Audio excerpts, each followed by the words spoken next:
Welcome back to the Move Daily Health Podcast. I am Dane Wallace here with Fréyja Spence, and today we are going to be covering some frequently asked health questions that we've received either on Instagram, via email, or with our clients.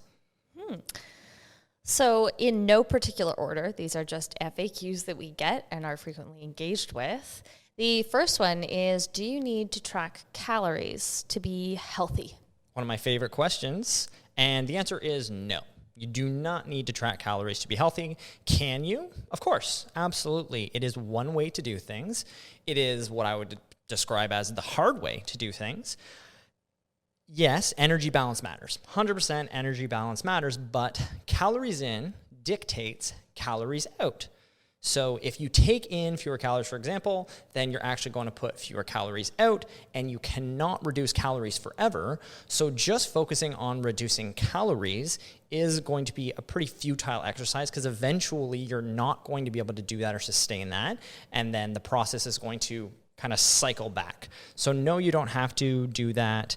And either you live in a way that encourages your, a stable body weight and a healthy body through sleep, stress, movement, the whole organism, or you do not.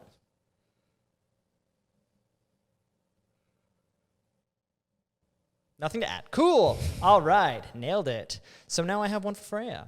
Does core strength solve back pain? The answer is no.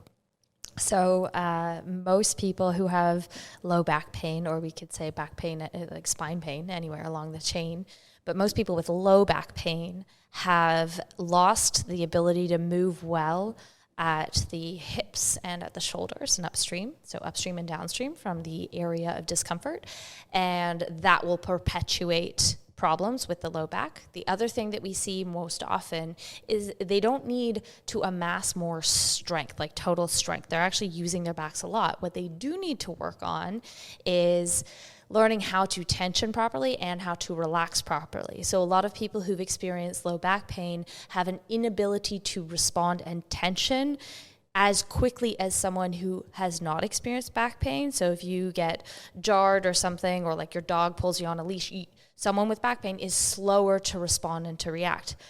Consequently, they are also slower to relax. So there's some rigidity that is built into the system. So somebody who has experienced low back pain doesn't need to just amass more strength. They actually need to learn how to I hate using the word tune those muscles to respond appropriately to the task at hand. So they need to relax, they need to contract, they need to know how to do both, and everything in between in accordance with the task at hand, whether it's walking a dog or picking up groceries or putting things overhead. And then the final thing there is that most of them have very poor breathing mechanics. So working on breathing mechanics is a great way to stabilize the back, whereas doing a ton of planks and crunches is not necessarily going to get you the end result that you're looking for. That's great. So, Dane, is plant-based better for the environment and for health? That's a great question, and one that is highly debated, I would say. The answer is no.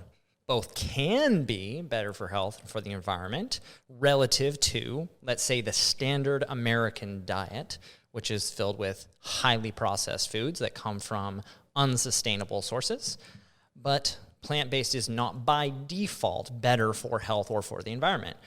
What matters more than plant versus animal is food sourcing. Okay, so choosing foods that are produced using regenerative and sustainable production practices like diverse farms, for example. Just because it comes from a plant does not mean that production doesn't have a negative impact on animals and ecosystems. So intensive monocrop farms, for example, or distance traveled for produce being shipped all over the country. Plants they're not safe and better for us just by default. You really have to check in that source. I'll just elaborate a little bit on that and just say that we spend less on food now than we ever have in our history. And this is because major corporations have made processed foods incredibly cheap.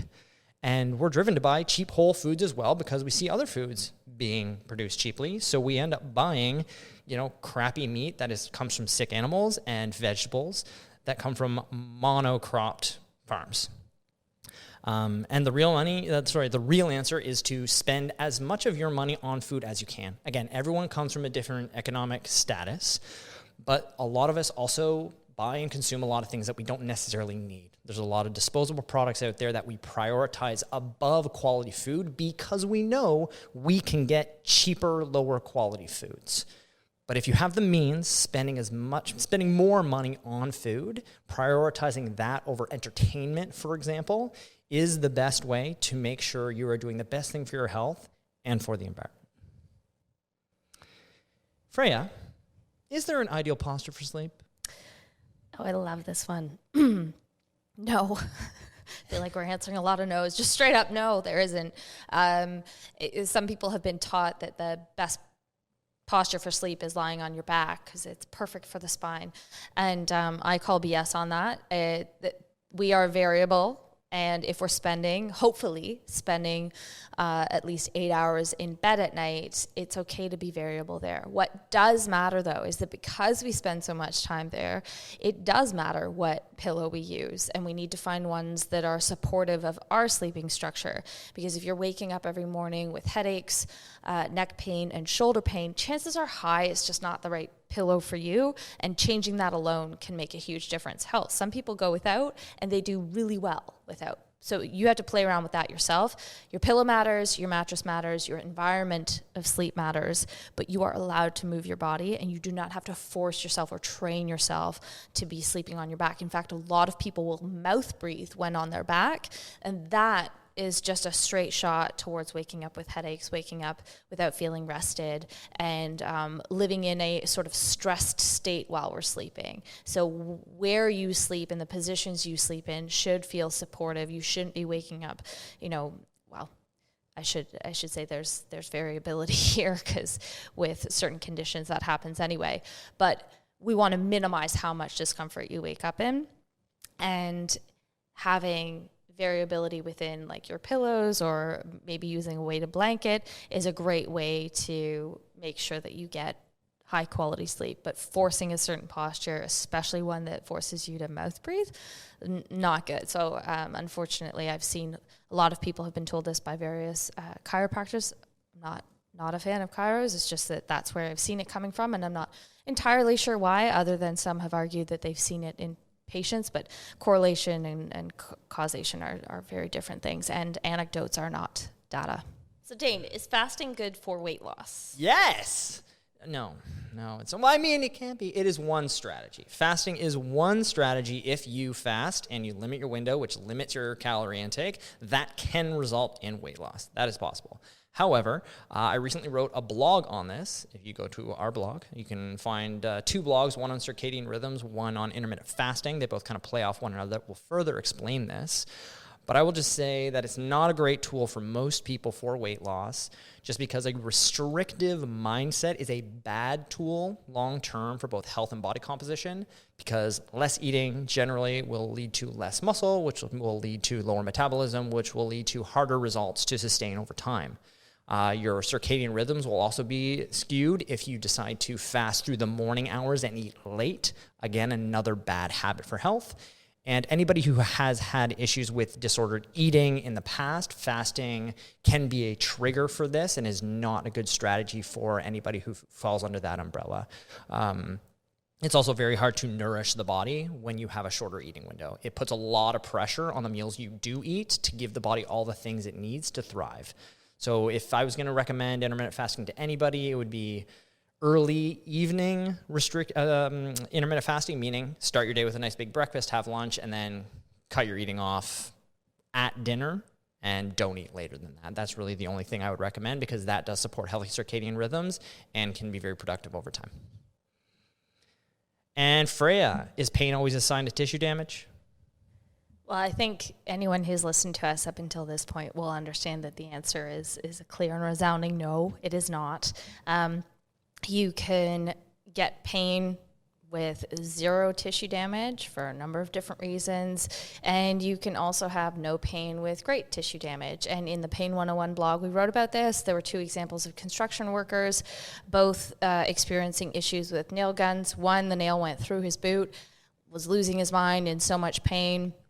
And they had to knock him out in order to take the boot off, and realized that the nail hadn't made it through his foot. But he was like writhing around in pain. Another construction worker shot himself in the face with a nail gun, but didn't realize it. And so it had like lodged up there somewhere in some sinuses, and noticed that he had some headaches that week. So got imaging, and they ultimately found that he had a nail lodged into his skull. Now you could wonder, why on earth didn't that hurt? And part of it is our own ocular system, so our eyes giving us the feedback of what just happened. And so it goes to show, it exemplifies how pain can be subjective.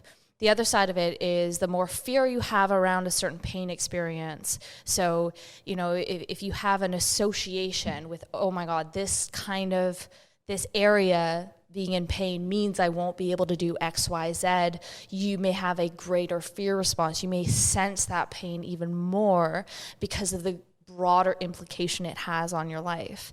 And so the other side of it is just that based on our pain experiences over time, we all have very different opinions, and some people might wind up with the exact same injury, and we've seen this before. They have the same injury on paper, but the pain behaves very differently in their bodies. So it doesn't always mean there's tissue harm. It doesn't mean your pain isn't real, though.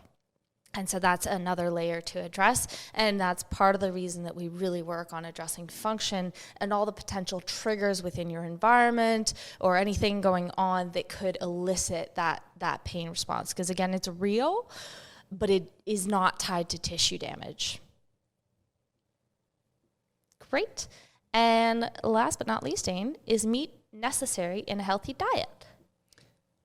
Again, no. Meat is not necessary in a healthy diet. There's a lot of places on the planet where they don't have access to meat most of the time, and lots of populations that really do eat plant-based. So it is not necessary to eat in a healthy diet, but I will counter that to say protein is an important macronutrient for overall health. And so if you are going to eat a meat-free diet, and again, I'll include fish in meat as well, and then especially if you're going to go fully animal-free, so no eggs, nothing at all of the sort, it puts a lot of pressure on the plant sources that you're going to eat. You're going to need to get a lot of protein from pulses and legumes, rices and grains, nuts and seeds. And if you want to maintain your overall health status, then you have to be very diligent with your diet and have it dialed in, or there will be problems over time. All right, well, I think that's all we have for today in this quick hit podcast with frequently asked questions. So thank you for tuning in, and we'll catch you next time on the Move Daily Health Podcast.